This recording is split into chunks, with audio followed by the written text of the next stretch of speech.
That next big step is the James Webb Space Telescope.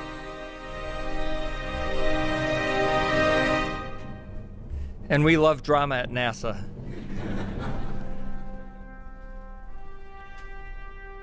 Coming in 2018, October 2018 in fact, the James Webb Space Telescope will transform our view of the universe. In Space 2018. Now 400 years ago, our mission is to innovate, explore, discover, and inspire. And I hope today that's really our main purpose, is to inspire all of you to be along our path to try and unravel these mysteries and perhaps to find out the answer to the question, are we alone? And that's really the key. We've made enormous technical advances, and you're going to hear from our speakers, that we are on the cusp, perhaps the next generation, to be able to answer that question, are we alone, from a scientific progression. Galileo started it all 400 years ago when he turned the telescope not from the Italian reconnaissance organization, but to look at the skies, and in fact invented telescopic astronomy. And from there emerged a great scientific renaissance. In our time, the Hubble Space Telescope, deployed by Charlie Bolden in 1990 and repaired by me a few times, the Hubble has really transformed our view of the universe, and not just for scientists, but I think for everybody on planet Earth. It's opened frontiers in virtually all areas of not only astronomy, but many areas of fundamental physics. Today, we're going to present to you a little bit of the history of the universe, but it won't take 13.72 billion years to describe. But I find it amazing that with relatively small telescopes, the Hubble is a 2.4 meter telescope in Earth orbit, we've been able to piece together almost this entire history of the universe, from just a few 100 million years after the Big Bang to the evolution of stars, galaxies, planets, our own planet, and the solar system that we live in. John Mather will describe this in more detail.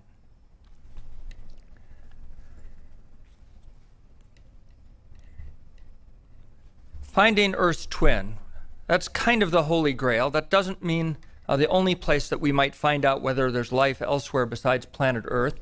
But the Kepler telescope has discovered thousands of new planets and has found out, as you heard, that there are probably billions of planets like Earth in our own solar system. This is a picture of a system that Kepler discovered, Kepler 62, and in that system are several planets that could live in a so-called habitable zone where liquid water would exist, trying to look for life that's familiar to us. And Sarah Seeger will describe that in some more detail. What are we looking for? This is science. We're not looking for what Charlie and I might have been looking for on orbit, which were aliens coming to visit us. We're looking for signs of life on a planet around a nearby star. And what those signs might look like. Well, if we were looking at Earth, we would see signs of our sky, our blue sky. We would see signs of oxygen, of carbon dioxide, of sulfur dioxide from volcanoes, and we might even see signatures that there was plant life. And we see that by dissecting the light into its component colors. And Sarah will describe that in some more detail. Spectroscopy.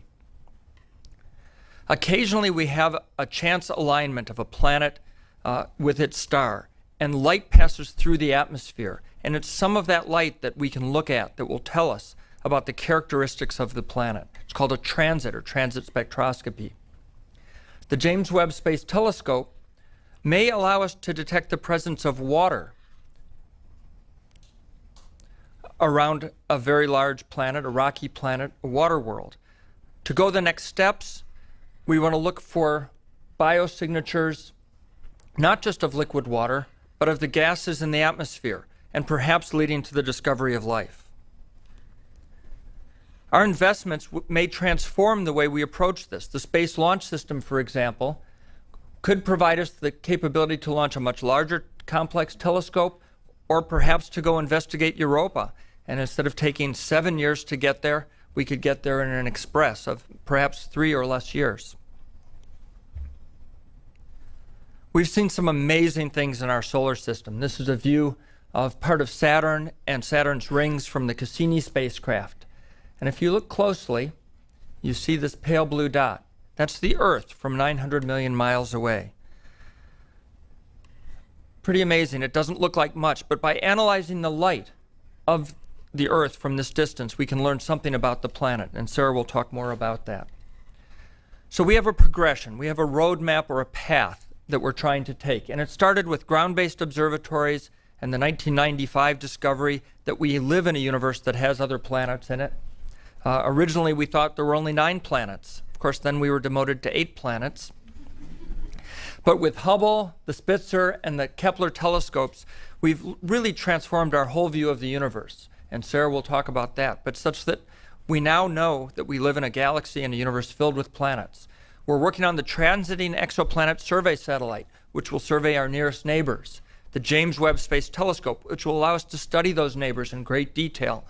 We're also working on concept studies, and you'll hear from Dave Gallagher about that, of the WFIRST/AFTA telescope. And in the decadal survey was outlined a New Worlds telescope, a telescope of a new generation that might be able to actually answer that question, are we alone in the universe? These are not just dreams. This is what we do at NASA. We queue up things that some people say are impossible or that are dreams, and we make them reality. And with that, I'll hand it over to Dr. Mather.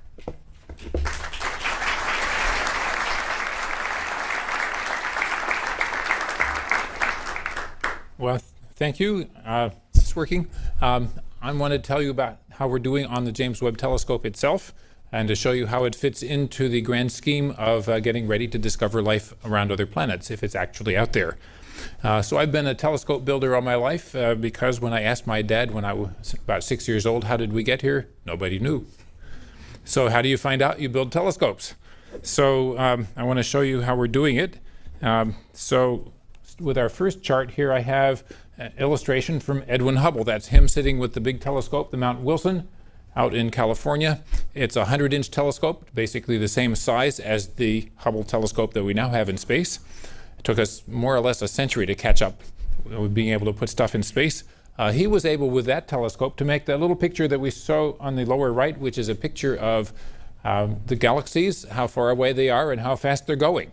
So he was the first one to really know that this picture was correct, though a few other people had predicted it. But this was the discovery of the expanding universe. If somebody talks about the Big Bang Theory and they think it's kind of silly, well, we were forced into this.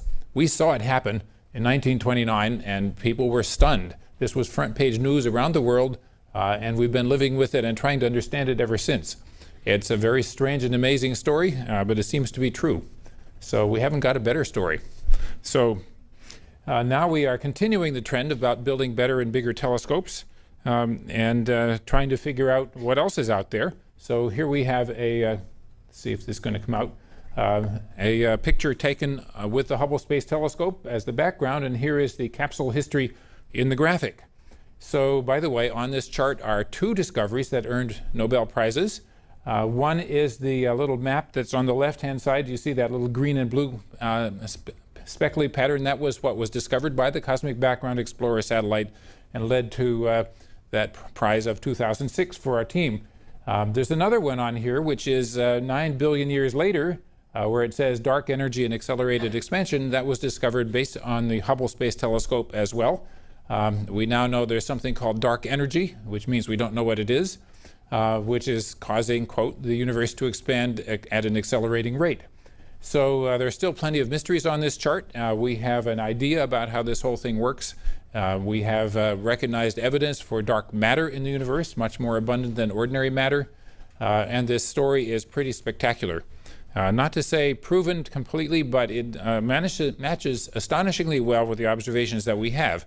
So we claim from the story that we're telling here and the formulae that go with it that we know the details of the universe within a few % accuracy, which is really a truly stunning accomplishment for modern science, and it is entirely based on space astronomy that we have initiated here at NASA. So among the things to point out here are that the first stars probably formed about 400 million years after the expansion began. I would also like to point out that The Big Bang that we describe as a Big Bang is not like a firecracker going off in the corner, but is actually an infinite universe expanding into itself, probably without a beginning, although we talk about the beginning, and probably without an end. So this is something we don't know, but sure would like to know. So going on to tell you more about it, there's a little Earth over there on the right. We're newcomers. We have been here for about 1/3 of the age of the universe. 4.5 billion years for the age of the Earth, 13.5 for the age of the universe. So now I want to show you a nebula, which is somewhat like the nebula that we live in, the Milky Way galaxy. As you know, a galaxy is made of hundreds of billions of stars orbiting a common center, held together by gravity. Some of that gravity comes from dark matter, by the way, and we wouldn't be here without it. So if anybody thinks, well, dark matter, that's just an amusing thing those astronomers thought up, we wouldn't be here without it. So lots of wonderful things for us to find. If the sun were in that galaxy, we would be somewhere out on the outer edge, and we would be able to look in towards the center, and we would wonder what it was like, because we live in the plane of our Milky Way galaxy, which is about as flat as a CD, and so you can barely see the structure of it when you live inside it. So we have to look at other people's galaxies, if there are indeed people out there, to think about what does it look like to be who we are. Anyway, so one of the great mysteries is how does this happen? How do galaxies like that come to be? So we have a simulation, of course. Nowadays we have computer simulations of the weather, and sometimes they're correct, sometimes not. But at any rate, we now are able to start with the statistical calculations of what the early universe was like, put it into a computer, simulate the action of gravity, operating on the dark matter and the ordinary matter, and accounting for the cosmic dark energy that causes acceleration. So this is a simulation of early universe. You see gravity is pulling the material back together. By the way, the simulation has subtracted out the fact that the whole universe is expanding. So it's taken that viewpoint. Now you can see galaxies beginning to light up with explosions. This is a totally spectacular process. We have black holes forming and drawing in material, sending out jets of immense intensity. All of these things happened in the early universe much more frequently than they do today. If there were people or intelligent beings back there to witness this event, it would have been a very, very spectacular event for them to think about. By the way, there were chemical elements of life being produced in these explosions, so we could imagine that life was possible within a few 100 million years of the original expansion. So here we're running along to the universe is almost 9 billion years old in this simulation, and it begins to settle down, and that's an interesting time because that's about when the solar system was formed also. Here it's beginning to settle down, the universe becomes quiescent, and the solar system forms. So imagine, if you could, that we tell whether this picture is true. How would you know if it's true? Well, you take snapshots of the picture, of the movie, and you compare the snapshots with the snapshots of the sky that we can make with the Hubble telescope and the successor telescopes that we are now building. So that's a great mystery for us. We are on the trail of figuring out if it's true. So, by the way, this simulation was called the Illustris, and it's just current this very year. So now I show you a picture of the thing that you would think of as a star. If you look at the middle star of the Sword of Orion, this is it. This is not a single star. This is a cloud of glowing gas and dust with hundreds and hundreds of bright new stars born in there very recently, shining beautifully. This is where astronomers always turn their new telescopes to see what's most beautiful and most scientifically interesting, because it's one of the places where stars are being born in great abundance today. By the way, there's about 5 or 10 new stars per year being born in our Milky Way, and so it's something we have plenty of to study. Presumably some of those have planetary systems with them. One of the great opportunities for us with the Webb telescope. So now I want to talk about how did we get started with the James Webb telescope in particular. So back in 1995, Alan Dressler chaired a committee that recommended 2 things. One was to build a telescope like the one that we're building. It wasn't called James Webb Telescope back then, of course. And they said the other thing they said was develop the technology to find Earth-like planets around other stars. So we've been doing that. Now in that day, we had no idea how many of them there would be. So we didn't know how hard the project would be. We have made immense progress, both on the technology, which Dave will tell you more about, and on knowing how hard the job is. We know there are billions of planets out there, and they're not all far away.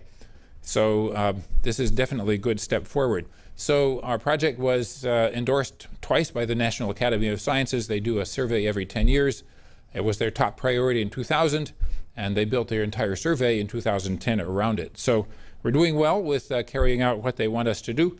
And by the way, we got our first peer review when this project was announced to the Astronomical Society in 1996 by the head of NASA, Dan Golden. He got a standing ovation for the presentation. And I think that was definitely an encouraging sign that this was the project our entire user community, scientific world would like us to do. So we're doing it. This is what it looks like. And I have the logos for the 3 space agencies that are partners in this immense project. The telescope, by the way, is being built by our prime contractor, Northrop Grumman, near LA, but under supervision and direction from NASA Goddard, where I work.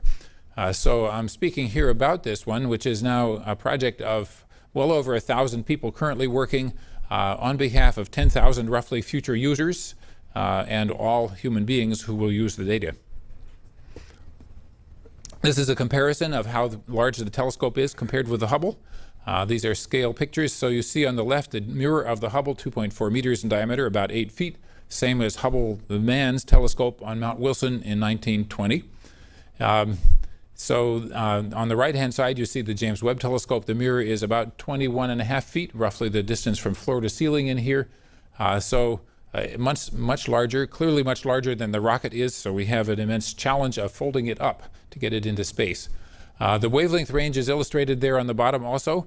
The telescope, the new one, overlaps the wavelength coverage of the Hubble. At the near infrared, we begin at 0.6 microns, which is about the wavelength of a red laser pointer. And we go out to 28 microns, which is a wavelength which your body emits very intensely, and you don't feel it. But you would be cold if you were out in outer space because of that radiation. So there it is. This is a sign of technical progress on the design. We require 18 hexagonal mirrors. Each is made of beryllium coated with gold. Each of them is light enough that you could lift it yourself individually, but they are so precise that they're basically perfect. So the sketch on the right-hand side shows you that if we were to expand the mirror to the size of the continental United States, the mirror would be accurate within 3 inches. So this is completely amazing technology we have now mastered and we're using. The mirrors are finished, by the way. They're all in their storage cans up at Goddard Space Flight Center. So we've got a little graphic illustrating how many there are. All 18 are done. We've measured their shapes when they're cold in the giant vacuum tank at Marshall Space Flight Center. So we're really thrilled with the mirror technology progress. This is something where my friends and colleagues laughed at me and said, "You'll never be able to do that." But we have done it. It was hard. So you have here a movie showing what the sun shield is like. The sun shield is as big as a tennis court. Imagine Roger Federer running back and forth over half of it. We have to unfold this thing from a folded condition in outer space, and so of course we've been rehearsing. So what you just saw was rehearsals with a full-scale practice layer. So it works, of course. So, okay, machine, next please. There we go. So what we have here is the instrument module has been just installed in the cryogenic vacuum tank at Goddard Space Flight Center. It's lowered down from a crane and it being attached with the cables to the fixtures in the instrument chamber. This is a place where we simulate the outer space environment. The light coming from the telescope is simulated, so we will be able to tell whether this instrument package will be focused and working properly when we get to outer space. Here's another view of the same process. The dome has been lifted off the test chamber. You can see the crane lifting the instrument package down in.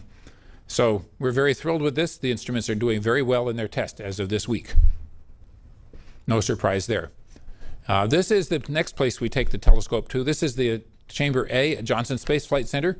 If you were an Apollo astronaut, you went here to practice because this was big enough for this. On the left-hand side, you see the Apollo capsule in there. Astronauts had to practice getting out of the spacecraft on land and getting off onto the surface of the moon in a vacuum. So they practiced, and it worked, of course. Now, 50 years later, we need the same chamber for another purpose. We have fitted it with cold shroud inside so it can get down to the temperature that we need for the testing of the telescope, and it turns out to be just the right size for what we needed for the Webb. So we're really thrilled that we have the equipment and we're doing the right thing. So in a little while, namely October 2018, 4.25 years from today, we will push the button and the telescope will go up on its rocket, which is, by the way, a contribution of the European Space Agency. So we'll go up and be unfolded in outer space, and this is the deployment video. It has been all carefully figured out exactly when and where we do everything. So of course, the first thing to happen is you unfold the solar panel, need solar juice to keep the batteries from running down. Then we will unfold the telemetry dish, stay in touch with the Earth. This happens about by the time we get to the moon or past the distance of the moon. Then the last things that come out are the solar shields. Here they come. And if you look at this and you say, isn't that pretty complicated? Yeah, you should be intimidated. You should know that we have two of everything where you could possibly have two of everything, and we are rehearsing this out of town. We have done many, many practice trips with the unfolding process at the various labs we have around the country. Both cold and warm for the parts that can be tested cold. The sun shield is just too darn big. There's no way to test that in a cold tank. And certainly we cannot test it in zero gravity, so we have to think a lot. At any rate, this is complex, but it's been very thoroughly rehearsed, and we're pretty sure it will work. That's our job, to make sure. So the final steps are to pull on various cables that stretch out the sun shield and separate the 5 layers. So there it is, almost in the final shape. And finally, the mirrors themselves finally unfold. So this is what it takes to get a big telescope into a not big enough rocket.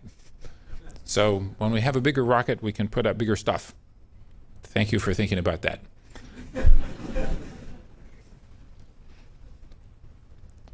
And of course, you can also imagine when we have astronaut capabilities in deep space, we'll be able to make sure the telescope keeps on working longer. Anyway, there it is. It's finally in the right shape.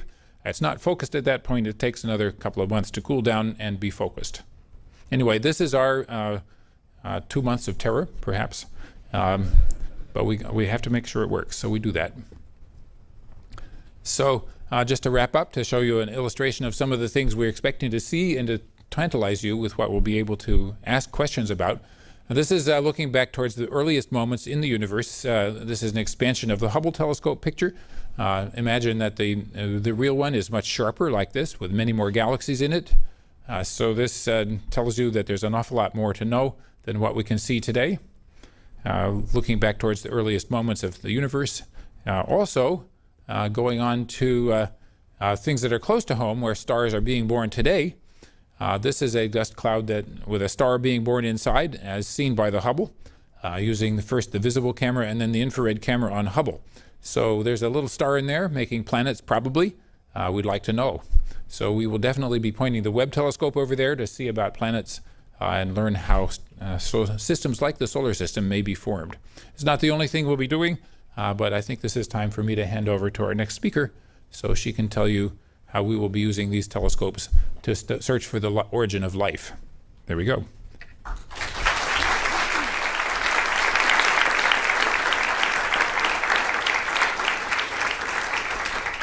Good afternoon. Before we get started, I'd like you all to take a look in that corner of the room. It's kind of the front 1/4 at that aesthetic piece of equipment, which I'll be talking about a little later. Back to the image of, it's a real photo of a dark sky. And every star, just to remind everybody here that every star in the sky is a sun, and if our sun has planets, we naturally expect those other stars to have planets also, and they do. In fact, if you're so lucky to go out to a dark sky and ask and wonder how many of those stars that you see have planets, it turns out that it's basically every single one. Astronomers have found, statistically speaking, that every star in our Milky Way galaxy should have at least one planet. That might not be surprising if you think logically, but what is surprising is that all of these planets, they're so very different from our solar system. Our own Earth is actually extremely hard to find. And so in the short term, we have mostly found planets that are unusually not like our solar system. For example, planets Jupiter size or Jupiter mass where Mercury should be. Hot super Earths that are so close to their star that their surfaces are likely hot enough to melt rock. Planets orbiting 2 stars, and we have this list of incredible discoveries made by astronomers in various ground and space-based telescopes everywhere. So our own Earth twin remains elusive, but that's what I'm going to be talking about today. Now, what's most relevant for us, actually, is one of my favorite discoveries ever in astronomy and planetary science, and that is that small planets are extremely common. And this bar chart shows some of the results from the pioneering Kepler Space Telescope. It shows you on the left axis fraction of stars with planets, and it says periods less than 50 days, but that number is now increased to a couple of hundred days. On the bottom, it shows planet size relative to Earth, and the cartoon picture just reminds you, the images actually remind you of the relative sizes of Earth and Jupiter.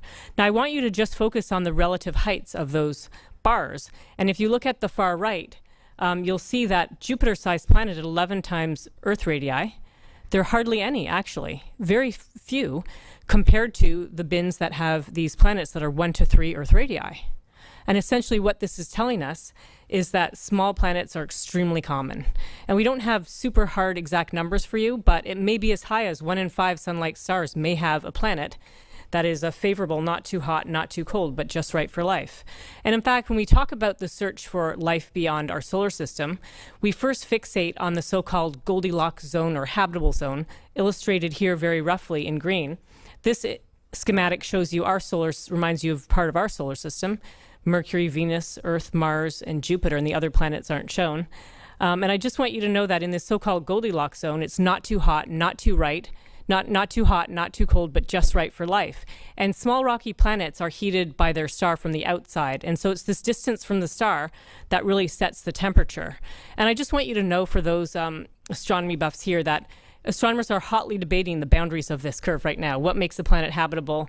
And what the main problem actually is, it's the greenhouse gases in the planet atmosphere. Just like here on Earth, the distant planets, the exact composition and the amounts of gases will actually make the planet hotter or colder. So what we're going to do to search for planets is we want to be that may have life on them. We want to be able to look at the atmosphere to assess the greenhouse gases and assess the surface temperature, and even to look for biosignature gases, which are gases created by life that fill the atmosphere that we could detect remotely by space telescopes. And we have two-pronged approach. This decade, we'll be searching for super Earths transiting small stars. And to start with, in 2017, NASA will launch the Transiting Exoplanet Survey Satellite, TESS. This is an MIT-led mission that consists of, you can see in the image, the illustration, 4 very specialized telephoto lenses that are really not all that huge. They have big baffles, and they will have about 24 by 24 square degree field of view for each lens. And TESS will do an all-sky survey and look at hundreds of thousands of stars for thousands of planets. The prime return will be small rocky planets transiting small stars. Those are what are our easiest ones to find so far, and among these will be the closest 1,000 small stars that will be a source list for the James Webb Telescope to look at in more detail. And what the James Webb Telescope will do, it will find what now is actually a standard approach to studying exoplanet atmospheres.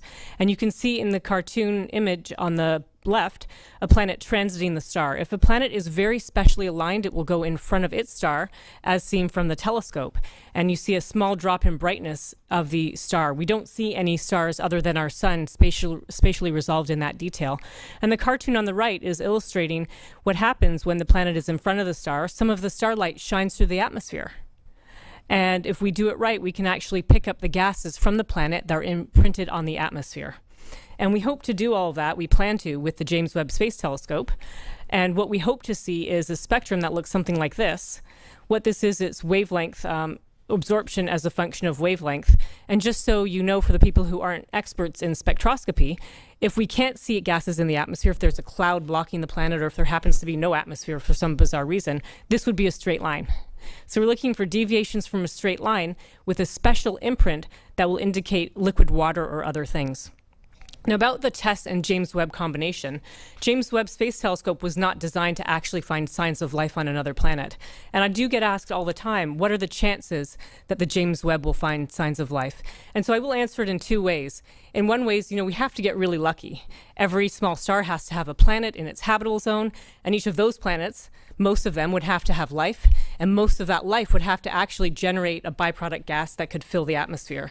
And the second way that I'd like to answer it, which I'd like you to walk away with, is that with the James Webb, we have our first chance, our first capability of finding signs of life on another planet. Now nature just has to provide for us.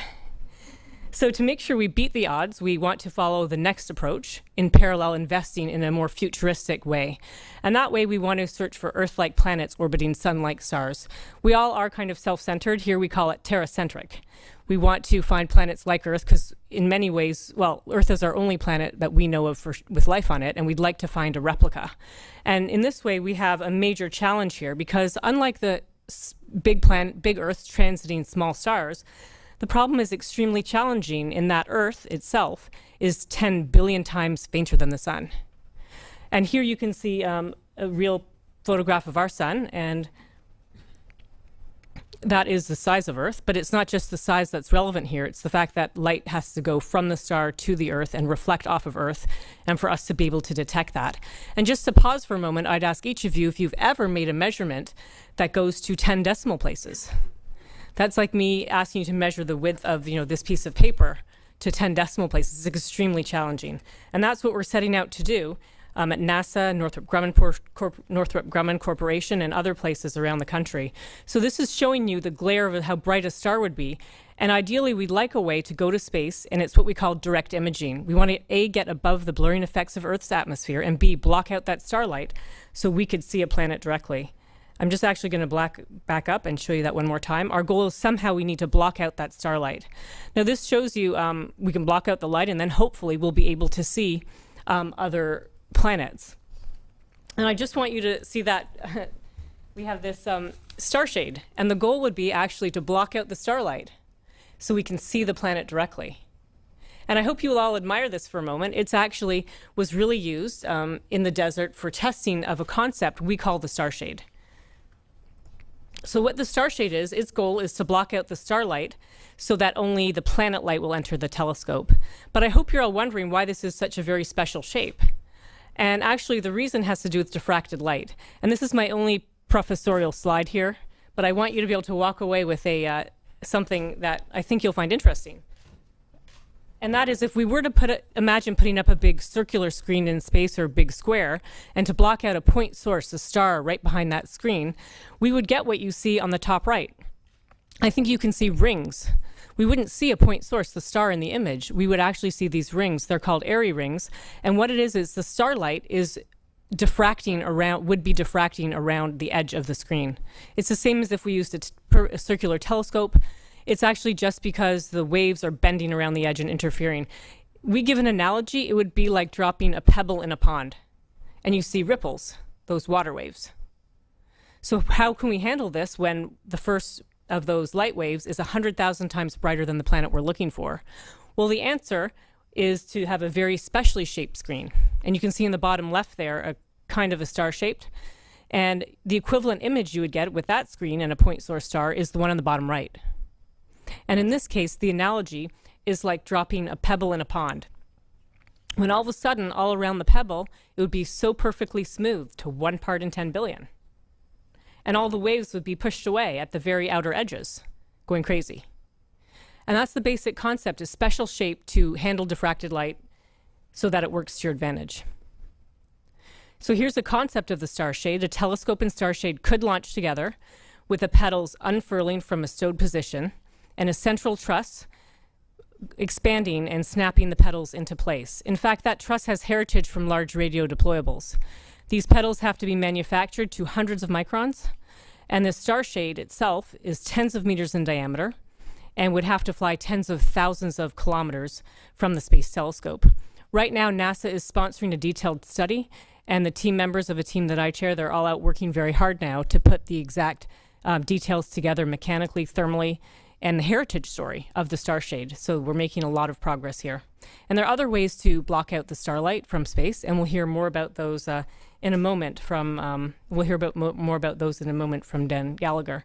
Oh, this was just to remind you that we want to actually see the planet directly and break up the light and to see the spectrum to look for biosignature gases and water vapor and other things that indicate that the planet would be a terrestrial planet. So to finish, I just want to show you this image of Earth. It's Earth as seen from the Voyager 1 spacecraft at 4 billion miles away. Because when all is said and done at the end of the day, to the rest of the galaxy and universe, our Earth is just an exoplanet. And so we want to find another planet to understand what our place is in the cosmos. And I want you to know that we're all here today because we believe we're very, very close in terms of technology and science and actually finding the other Earth and our chance to find signs of life on another world. Thank you.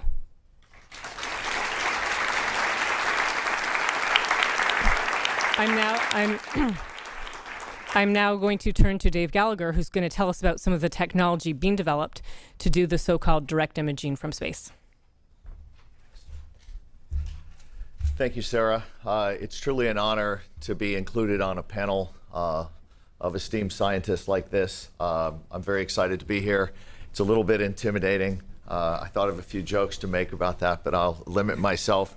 For you students, I see there are a lot of students in the audience. I will remind you and others that it does take a few engineers to make this stuff happen. So I have not been to space. I have not got my Nobel Prize in my rental car, but I'm working on it.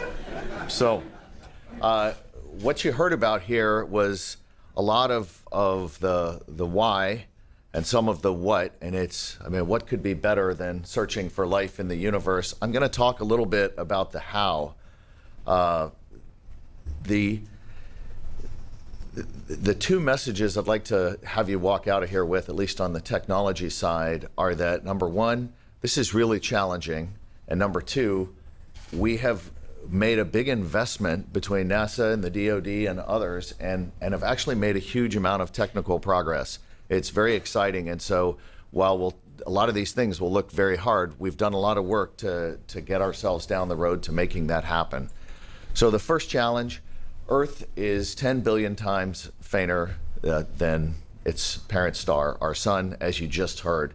There's a whole bunch of analogies for that, a firefly by a searchlight, but it's a really hard thing to do. And I'm going to talk first about that challenge. There's really two ways to approach it. One is external. That's what Sarah's been talking about, the sunshade. Let me say a little bit about the team. This has been going on for a while. Some of the previous and current team members are Jeremy Kasdan from Princeton, Webb Cash from the University of Colorado, Northrop Grumman, and JPL.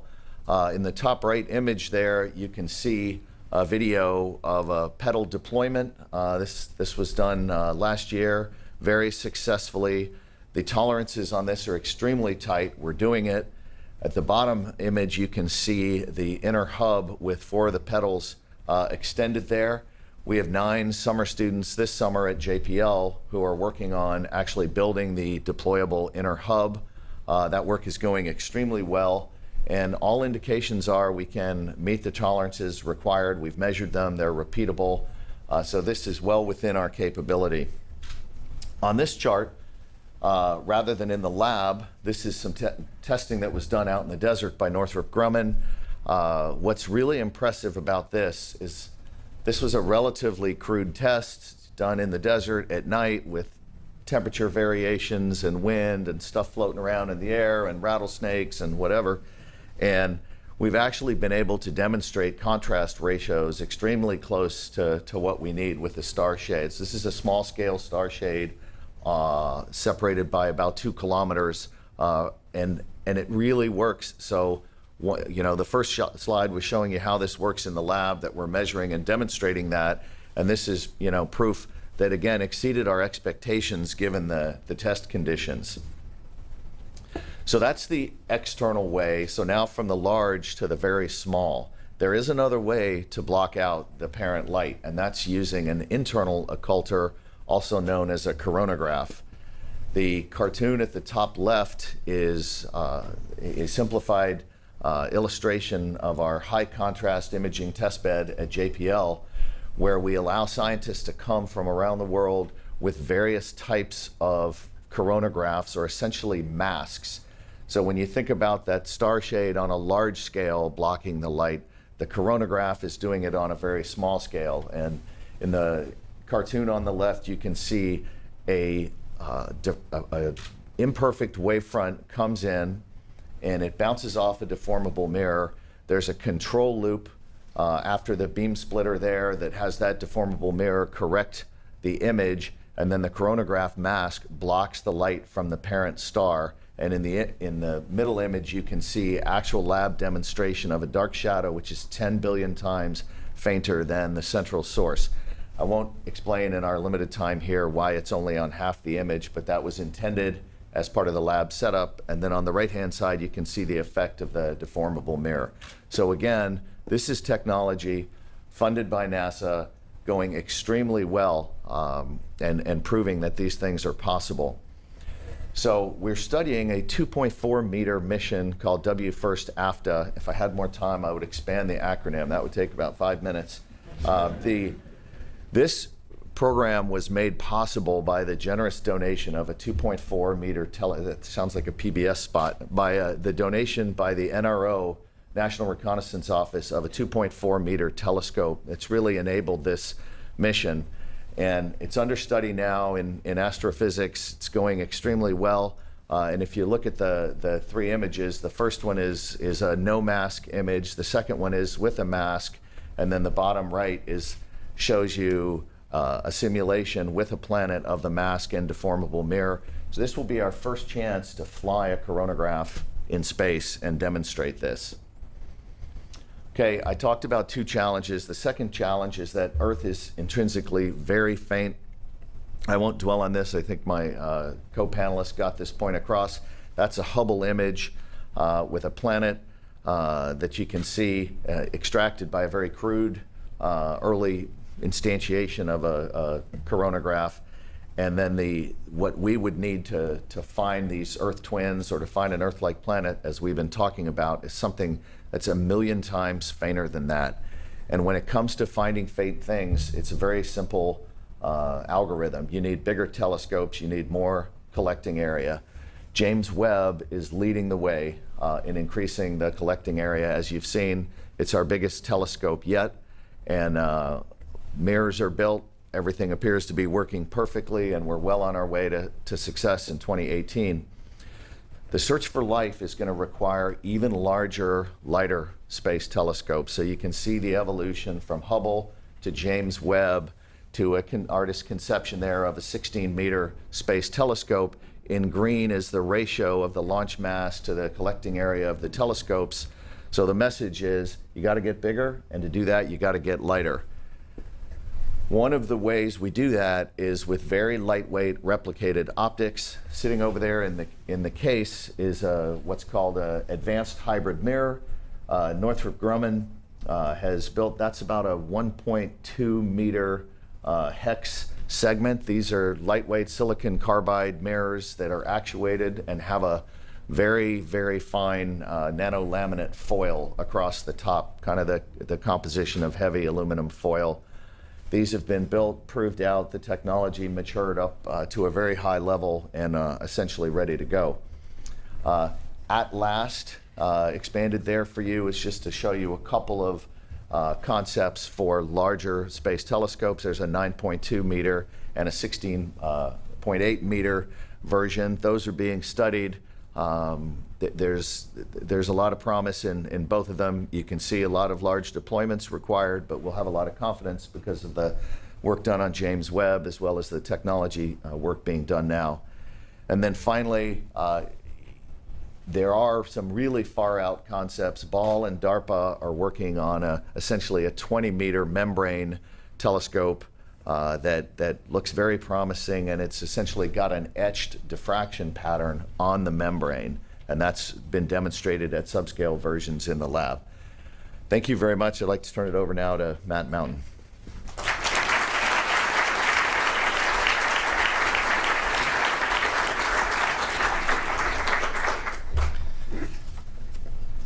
So let's bring this to conclusion. So here is the challenge before us. How do we find Earth 2.0?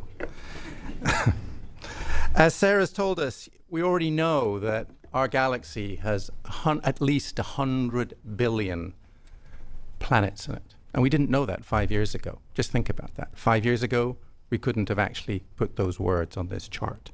That's what Kepler and NASA has done for us. We actually know now what life might look like. We know life can actually imprint itself on the atmosphere of planets going around other stars. This is what a living planet looks like. We actually know where all the stars are. Here are all the stars nearby to us within 200 light years. This is every single star within 200 light years of the sun. We actually know how many stars live a long time, between 5 and 10 billion years. That's where we have to look. It took 4.5 billion years for us to arrive here. We actually have done the census. Kepler has actually done the census of how many planets there might be in our galaxy. And what we've learned is remarkable. Between 10 and 20% of stars have Earth-like planets, or at least Earth-sized planets, in that amazing zone called the habitable zone, the Goldilocks zone. Not too hot, not too cold, just right. So let's take those statistics, take that census data, and let's do the discovery. Here are all those stars. We can now apply those statistics and ask how many stars can we see with a 5-meter telescope, roughly the James Webb. Apply those statistics. What you see on the right is how many stars the James Webb or a telescope like it. Very few. How lucky, as Sarah said, do we feel? With 10 meters, we can peer even deeper into that cloud of stars. We can go deeper and we can separate out and see even more planets. And with a 20-meter telescope, we can see hundreds of Earth-like planets around other stars. That's what it takes to find life. Of course, this is a hard problem, but NASA has been very good at doing these hard problems. NASA's ability to launch great telescopes like the Hubble and soon the James Webb. Is it going to do anything? Here we go.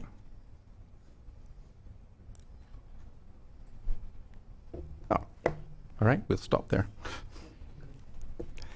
There we go. That's what, but to actually, and we may find liquid water. We may be really lucky. But to find evidence of actual life is going to take another generation of telescopes. And to do that, we're going to need new rockets, new approaches to getting into space, new approaches to large telescopes, highly advanced optical systems, as David and Sarah have showed us. But between us, between science, NASA's technology, and today's space enterprise, it's within our grasp for the first time in human history to make a discovery that will change the world. Or to plagiarize Steve Jobs, a discovery that will put a serious dent in the universe. Now, if we can get a telescope into space of the sufficient size and get it launched, imagine the moment that the news breaks we've discovered Earth 2.0. Imagine the moment the middle school kid who looks up from procrastinating about his math homework, my son, or her math homework, but realizes that he or she could be the person who could design the rocket engine that could take a starship to Earth 2.0. Imagine the moment a biology teacher, struggling to engage a high school class, realizes that tomorrow she could tell an amazing story. For the first time in human history, we have reached the point when we can look out to the stars and realize the miracle of life has occurred elsewhere on a planet going around another star. Imagine the moment the whole world wakes up to the news our long loneliness in time and space may have ended. We may no longer be alone in the universe. Now, each of us, every day, have much more immediate concerns. There's so many problems here on Earth we need to deal with today. How will I get my project finished? How will I get that next contract? How will I pay college for my kids in this economy? Do we even have the space infrastructure for our own national security or economic security, let alone looking for life elsewhere? I have deadlines to meet. Do I really have time to think out of the box? But imagine if each one of us sets aside just a little bit of time just to think, how will we build such telescopes? Could we use those technologies those crazy scientists want for other things? How do we do audacious things in space again that inspired the generation of people sitting before you? And what is our legacy actually going to be? And while you reflect on what we've all said here today, we wanted to finish on some words from Carl Sagan. What new wonders undreamt of in our time will we have wrought in another generation and another? How far will our nomadic species have wandered by the end of the next century and the next millennium? Our remote descendants, safely arrayed on many worlds through the solar system and beyond, will be unified by their common heritage, by their regard for their home planet, and by the knowledge that whatever other life may be, the only humans in all the universe come from Earth. They will gaze up and strain to find the blue dot in their skies. They will marvel at how vulnerable the repository of all our potential once was, how perilous our infancy, how humble our beginnings, how many rivers we had to cross before we found our way. So imagine the world. We've gone from Galileo, Hubble, Spitzer, Kepler, enabled by NASA and their partners. What's it going to take to cross that next river? It's going to take a partnership that's led to the James Webb Space Telescope, a partnership that may be able to lead to other telescopes. Putting together the partnership that can find Earth 2.0 is a challenge worthy of a great generation. Thank you for listening to us. And Ellen, over to you.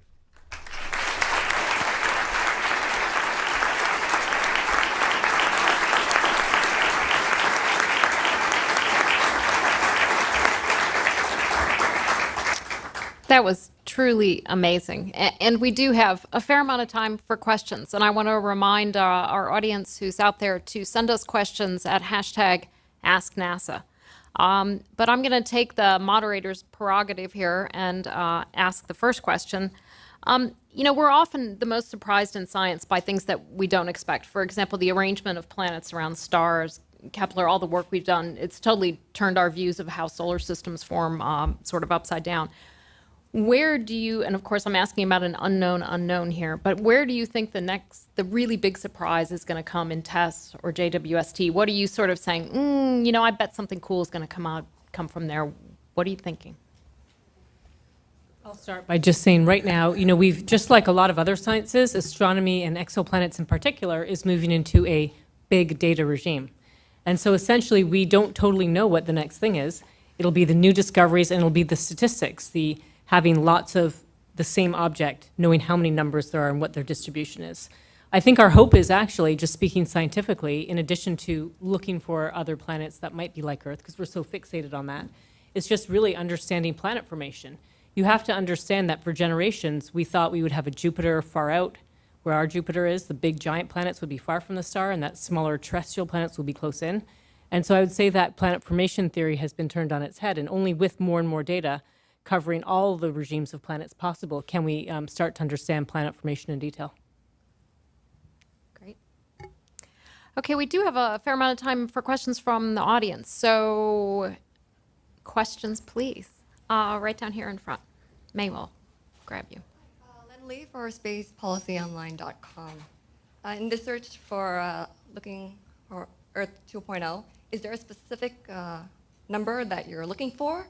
And if you find more than one, what would be the scientific criteria that would weigh most in determining which to focus on?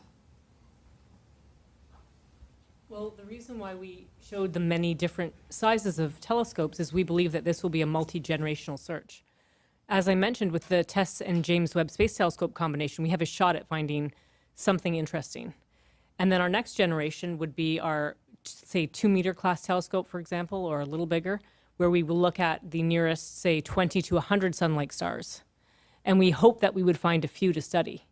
In the more distant future, when we want to have handfuls of them, so we really have the chance to find a sign of life, and we can be sure, because in any one case, we might not be 100% sure. We may say, oh, that planet has maybe 80% chance of that signature we see is from life. That one may have 99.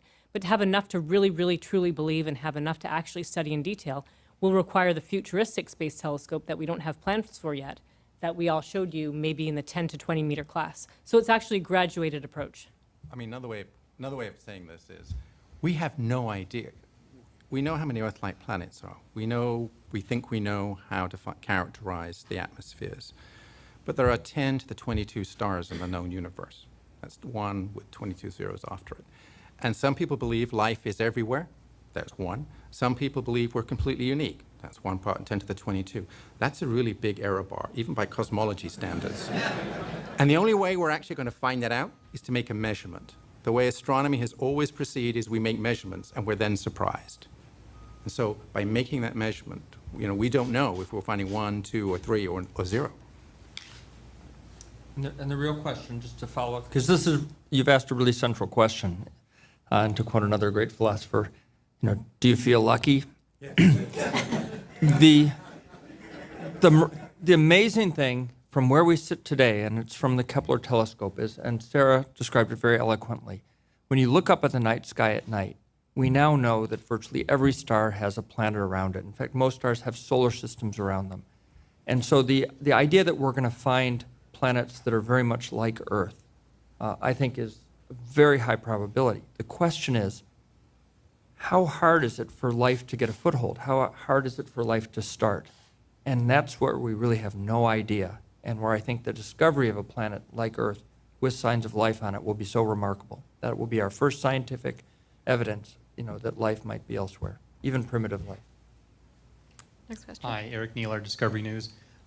When you turn this thing on, when you turn the web on, do you have an idea of where to look first, or are you just going to go fishing? Oh, well, maybe I should take that. We will have a very detailed plan before we turn it on. Right now, we haven't argued it through. Clearly, there's a tension between wanting to make sure that all the pictures are beautiful and making sure that they're very scientifically important. I showed you the the Orion Nebula, where we know that stars are being born, and every telescope is always pointed when it's new. I'm sure we'll look over there. We will look at the most tempting targets right away, as soon as we think we're able. And there will be many. There's a I question. just wanted to add one thing that. Go ahead. Oh, before you start, I just wanted to add one thing, that in terms of which stars and which planets we're going to look at, what's interesting is there's relatively a democratic process where members from the astronomy community will put in proposals, and time will be awarded by a committee of people from the community themselves. So in this sort of shuffle, the best candidates will definitely rise, and multiple people will propose to study the same object. So it will happen. Excellent presentation and amazing work that's been done. I'm sure there's going to be even more progress made. But my takeaway from this is that your endpoint in terms of saying is there life or not basically are signatures in the atmosphere, biology occurring.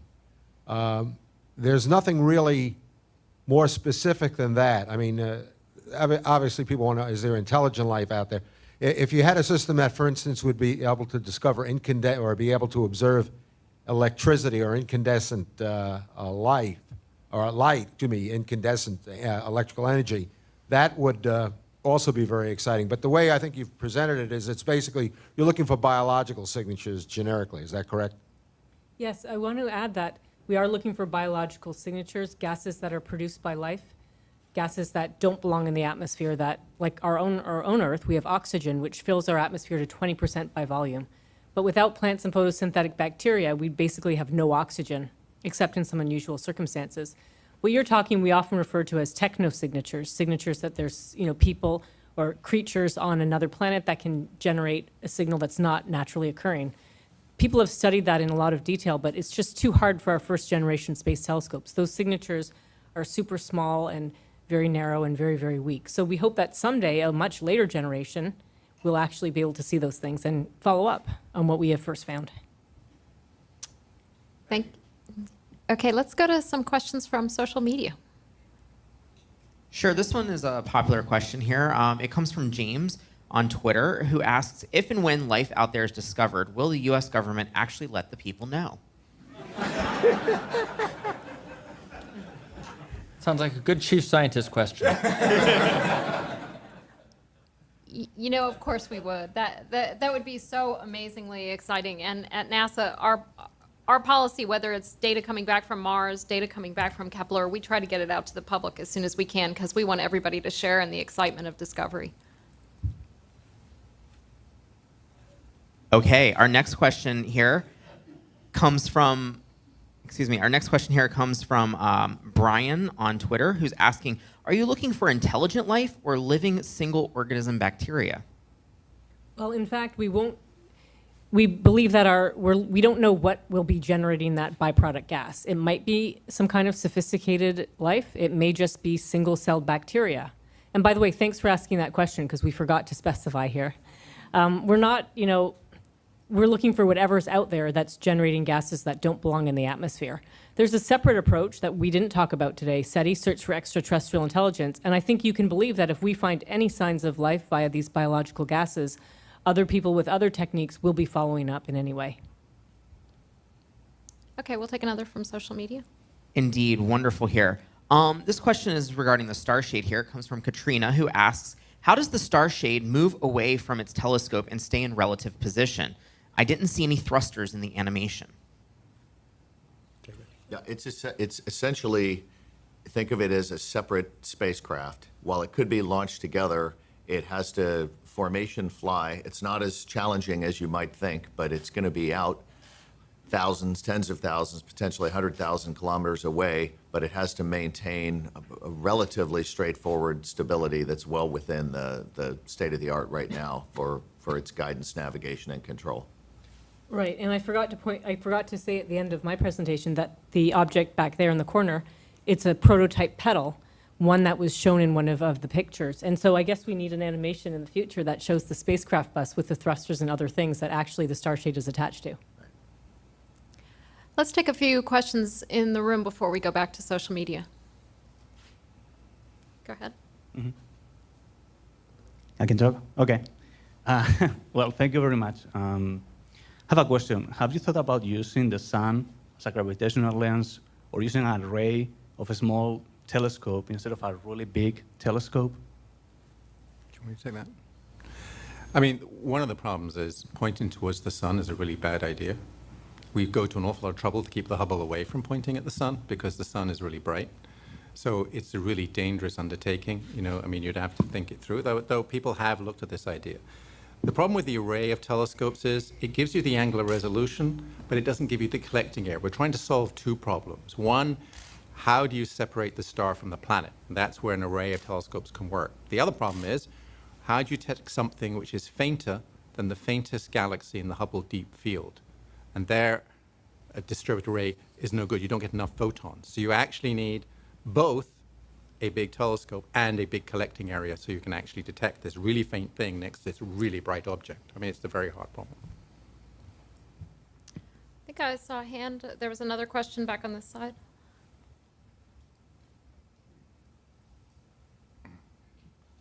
My question is, what words of inspiration can you offer future generations that are going to lead the journey to find Earth 2.0? Well, I think the first thing is if you look at us up here on the podium, this is not going to be our telescope. We're the age of the Hubble Space Telescope. You haven't known a world without the Hubble Space Telescope. The next generation, which is going to be very exciting, and a telescope you may use someday, and I know Sarah will use, is the James Webb Space Telescope, and that gets us very close. And who knows? Maybe we're very lucky. But that next generation telescope involves technology. It involves a lot of hard work, and the things that we've talked about And that's something that you can be a part of. In fact, maybe the critical inventor for the optics or the technology, the electronics, or the wavefront sensing and control that will enable such a rocket. Or how are we going to package a 20-meter telescope into a smaller rocket? Perhaps even the astronaut who will assemble it in space. Another way of saying that is if you want to work on something really hard, really complicated, that will change the world, this is the project. Before we go to the next question, we have a question up here, but before that, I just want to remind people to be following us at #AskNASA and get your questions onto there. Now, go ahead. Yeah, all these great telescopes have international collaborators. What's going on elsewhere overseas, great telescopes that don't have NASA as the lead partner? Or do they all involve everybody since they are so expensive? Well, really, the observatories that we've built, the great observatories, Compton, Hubble, Chandra, Spitzer, have been international collaborations. And the James Webb Space Telescope, with our partners with the European Space Agency and the Canadian Space Agency, are wonderful examples where the world has come together. And the U.S. is the leader in large space telescopes and space astronomy, something we're very proud of. But we're even more proud that we've always done it in partnership. And I think that is the wave of the future. Before we go to the next question, I'm gonna insert kind of maybe a sticky question that Sarah brought up a little bit earlier. When we look for life in our own solar system, we're really focusing on Mars because Mars maybe at one point was in that habitable zone. We think Mars is the most likely place where life could have developed here in our own solar system. But also in our solar system, we really want to go to Europa and find out, is there life under that icy crust on Europa? We look at places like Enceladus, like Titan, not really in a conventional habitable zone. And Sarah, you mentioned the fact that habitable zones are a little bit hard to get your head around. Right. Well, in exoplanets, we're only focused on what we can see by remote sensing. And so if there is a Europa-like world, let's say a water world, or an ice-capped planet that has liquid oceans underneath, we won't see signs of life on those. But we're not worried about it because stars are plentiful and planets are plentiful. And so we believe that there are the right combinations out there for us. And I'll just add that we're just on the cusp of releasing an announcement of opportunity for instruments for a future Europa mission. And so for the listeners in the audience and on the web, stay tuned very soon. Great. I think there's a question down here in front. Yeah, I was just curious, all the excitement of people now looking for life elsewhere, was there a point in the scientific community, was there a discovery that sort of turned people's scientists' minds to saying, I really do think there's more out there, we're not alone? Or did different scientists come to it through different discoveries? Or was there one, sort of tipping point? Well, I'd like to say there was one tipping point. If I may, we talked a bit about transiting planets, when planets go in front of the stars seen from the telescope. Well, a number of planets had been discovered, maybe 30 or 40, by a different technique called the wobble method. It's not so relevant. And we started to understand as a community that planets could be quite plentiful and in all sorts of crazy orbits. But there were many people, because in science we're supposed to give each other a hard time. It's our job to, when there's a discovery, push back and make sure it's real. And there's a large part of the community, probably most of them, who believe that the planets weren't planets, it was some effect of the star. And so I believe a defining moment was when two independent planet-binding techniques saw the same planet. And it was basically incontrovertible that, yes, planets exist around other stars other than the sun. Yes, planets are in unusual orbits. And wow, we could find something so challenging, the universe is now open for us. I think there are 2 points. One, and Sarah was actually responsible for this, one was we've realized that planets did transit, but then we also realized from space, and this is something we never anticipated, first with the Hubble and then with Spitzer, was that we could actually measure the gaseous constituents of exoplanets, big Jupiters, but we actually could see methane and oxygen and sulfur. Couldn't see that before. And the second breakthrough was the realization with Kepler that there are 100 billion planets out there. I mean, as I said, 5 years ago, we couldn't have said that. And so that's these tipping points that NASA has enabled with the Hubble, Spitzer, and then Kepler. It's revolutionized the way we think about exoplanets. We all came into this believing planets were there. We had no evidence. Today, we now know every time you look up in the night sky, you're looking at a planet when you look at a star. We didn't know that before. The world has changed. And I'd like to add one more point. This is sort of on the inspiration category.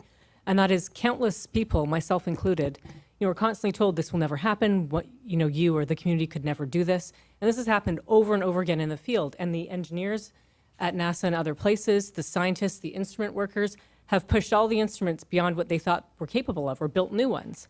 And so the story happens over and over again that not only are the planets out there, but if we work hard enough, we can push our technology that exists and new technology to do even more precise discoveries, more precise measurements for new discoveries.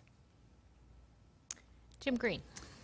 Okay, planetary scientists have been working on this, on trying to understand the origin and evolution of our own solar system, and they recognize that Jupiter plays a unique role. It's really run block. And so looking for exoplanets where life may have existed requires time for that life to be there, and it may require large planets like Jupiter. More complex solar systems have to be brought into the understanding of where we might actually find life. And I was wondering what your thoughts on that were. Well, I'll start by saying, so there are kind of two camps in exoplanets. You have one represented here. We just want to go for the gold, find the planet, see the unusual signs, and, thumbs up. And then the other camp, which your question represents, is we need to have a comprehensive understanding of the entire planetary system and see the equivalent of, those exozodiacal lights, see the asteroid belts, the planets, all the ones there, understand if water got delivered. And so in the ideal world, we want that one. That's a much harder problem, as crazy as it might sound, to get that comprehensive approach, because one would have to see all those planets and the asteroid belts, et cetera, or the effects of those. So we really hope to do that. And we hope that in our search for Earth, because Earth is so hard to find, we'll also be able to study planetary systems. And that will help answer all of those questions as well. We just didn't focus on it here. We've only got time for a few more questions, so I want to take at least one from social media and at least one from here in the room. And we've got somebody waiting here in the room. Mark Kaufman with Washington Post and National Geographic. I'd be interested in your thoughts about how the search for life on Mars or in the solar system correlates with the search for life beyond. I mean, are there ways in which they will inform each other? And similarly, or taking it a step further, if there is something that is found on Mars or Io or wherever, Europa, that appears to be life, what does that mean for the search for life on exoplanets? Well, there's, Ellen could answer this, I could answer it, and, the big picture is we don't know. I mean, we only know about life on Earth. This field of astrobiology that is part of NASA as well and a worldwide endeavor looks at life in extreme environments and has seen life in very hostile places that would indicate that perhaps life could have gotten a foothold on Mars or could be living under the icy crust of Europa in a warm, salty ocean. These are very exciting opportunities for us to go investigate, but at the present time, we only know about life on Earth. If we find life in our own solar system, it depends on what we find. If we find life that's DNA-based and looks a lot like the extremophiles here on Earth, or life as we know it, was there a common origin? Because we do exchange materials with the other planets on a routine basis. It goes back to Jim Green's statement. We have Mars meteorites on Earth. There are probably Earth meteorites on Mars. So then the question is, okay, if we find life on any of these other planetary bodies, what about other solar systems? And that's really what we're addressing here. I think what's so Charlie exciting. Bolden's statement about Enrico Fermi's paradox. If life is pervasive in the galaxy, where is everybody? And let's just follow up on that, because the answer to the contradiction is the big filter. Maybe they're not here because life is extraordinarily rare, or they're not here because life didn't survive very long. So if life is very common, maybe we don't get to survive very long. So I personally hope we don't find life too prevalent in our own solar system to answer the paradox. I think what the excitement that you're seeing today is we know in our own solar system, we know where to go, we know what to measure, and we're in the process of doing just that. Looking out beyond our solar system, we're on the right track, we're making the right measurements, and we're just on the cusp of learning so much. It's an incredibly exciting time. I just want to add, there's also a potential merging, which we're just starting to see. We're calling it comparative planetology or exoplanet planetology, back to Jim's question, where you start to see the experts in both those fields start to realize their worlds are coming together. And so we're already setting up a lot of interchanges between those two camps. We're going to take one quick question from social media. Sure, this question's been asked in a couple of variety of forms here, but Geospora Tech asks, how can startups and backyard scientists help in the search for extraterrestrial life? You know, citizen science is something we're extremely excited about at NASA. The more people we get involved, the more we can bring the public with us on this amazing adventure that we're on, the better. And we have a lot of efforts throughout the science division really trying to get the public involved. I'd like to add that I've started to get asked that question pretty much at every single event. And I want to just speak perhaps on behalf of everyone here, but certainly on behalf of a large part of the community that we are working on a better answer for you. Because we're finding untold numbers of people who are extremely tech savvy, who want to do more than just crowdsourcing. And some of these people even actually worked in engineering and, and got a degree and decided just to go into industry. So we're working on this. And one example is that anybody can go on the web and look for planets in Kepler data. And there's citizen science tools to do that. All right, thank you all so much for coming today. This has been really exciting. Let's have another round of applause.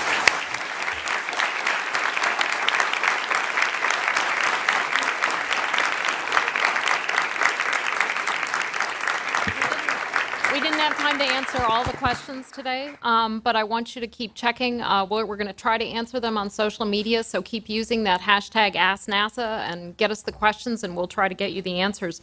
You'll also be able to view this entire program on NASA.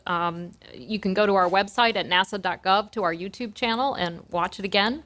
And please stay connected with NASA as we take this great journey into the future, a journey that we think is really on the cusp of being able to answer, are we alone in the universe?